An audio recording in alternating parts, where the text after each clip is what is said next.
ایک بزرگ نے بڑا عبرت ناک واقعہ سنایا کہ ان کے زمانے میں ایک بہت بڑے عالم تھے۔ جب ان کا انتقال ہو گیا تو اس عالم کے انتقال کے بعد ان کے کسی شاگرد نے ان کو خواب میں دیکھا کہ برہنہ جسم کے ساتھ ایک چٹیل میدان میں دوپہر کی سخت گرمی سے بے چین اور پریشان ہو کر ادھر ادھر دوڑ رہے ہیں، بے قرار اور بے چین ہیں۔ اس شاگرد نے ان سے پوچھا کہ حضرت، آپ نے تو ساری زندگی اطاعت اور عبادات میں گزاری، مخلوق کی اصلاح اور تربیت میں گزاری، کیا ان میں سے کوئی عبادت قبول نہیں ہوئی؟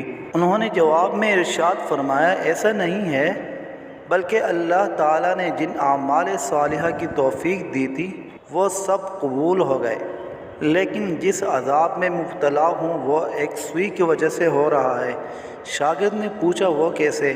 انہوں نے جواب دیا کہ انتقال سے چند روز پہلے میں نے اپنا کپڑا سینے کے لیے ایک اپنے پڑوسی سے سوئی مانگ لیا تھا، اور پھر کپڑا سی کر سوئی الماری میں رکھ دی اور واپس کرنا یاد نہ رہا، اور اس کے بعد میرا انتقال ہو گیا۔ اب یہ عذاب جو تم دیکھ رہے ہو اسی ایک سوئی کی وجہ سے ہو رہا ہے۔ تم صبح بیدار ہو کر میرے گھر جانا اور گھر والوں سے کہنا کہ الماری میں فلاں جگہ پر وہ سوئی رکھی ہوئی ہے، وہ تم لے کر میرے فلاں پڑوسی کو پہنچا دینا تاکہ مجھ سے یہ عذاب دور ہو جائے۔ چنانچہ وہ شاگرد صبح اٹھ کر سیدھے استاذ کے گھر پہنچے اور کہا، فلاں الماری میں فلاں جگہ پر سوئی رکھی ہوئی ہے۔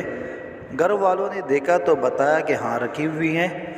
اس شاگرد نے پوچھا کہ تمہیں یہ معلوم ہے کہ یہ کس کی ہے؟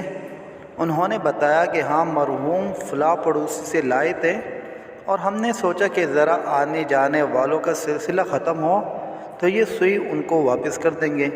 شاگرد نے بتایا کہ میں نے ان کو خواب میں دیکھا ہے کہ وہ اس سوئی کی وجہ سے عذاب میں مبتلا ہے، اس لیے وہ سوئی تم مجھے دے دو تاکہ میں جلدی سے ان کو واپس کر دوں اور ان کی طرف سے تاخیر کی بھی معافی مانگ لوں۔ چنانچہ اس شاگرد نے وہ سوئی لے کر پڑوسی کو واپس کر دی اور ان کو بتایا کہ حضرت کو اس سوئی کی وجہ سے عذاب ہو رہا ہے۔ وہ پڑوسی بھی یہ سن کر رونے لگا کہ کتنی معمولی سی چیز کی وجہ سے ان کو عذاب ہو رہا ہے، میں نے اللہ کے لیے ان کو معاف کر دیا، یا اللہ آپ بھی اپنی رحمت سے ان کو معاف فرما دے اور ان کا عذاب دور فرما دے۔ وہ شاگرد کہتے ہیں کہ جب رات کو میں سویا تو پھر دوبارہ میں نے ان کو خواب میں دیکھا، لیکن اب وہ منظر کچھ اور تھا۔ اب حضرت ایک خوبصورت اور سرسبز شاداب باغ کے بیچوں بیچ ایک مسہری پر آرام فرما رہے ہیں۔ چاروں طرف خدام موجود ہے، پھلوں اور پھولوں کے درخت لگے ہوئے ہیں، ٹھنڈی ٹھنڈی ہوائیں چل رہی ہیں۔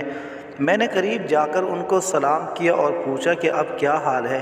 انہوں نے جواب میں فرمایا کہ جس وقت تم نے پڑوسی کو سوئی پہنچائی اور اس نے یہ کہا کہ میں اللہ کے لیے معاف کرتا ہوں، بس اسی لمحے میرے عذاب ٹل گیا، اور جو نعمتیں تم دیکھ رہے ہو یہ اللہ نے اپنے فضل کرم سے اپنے دین کی خدمت کی جو توفیق عطا فرمائی تھی اس کا صلہ ہے۔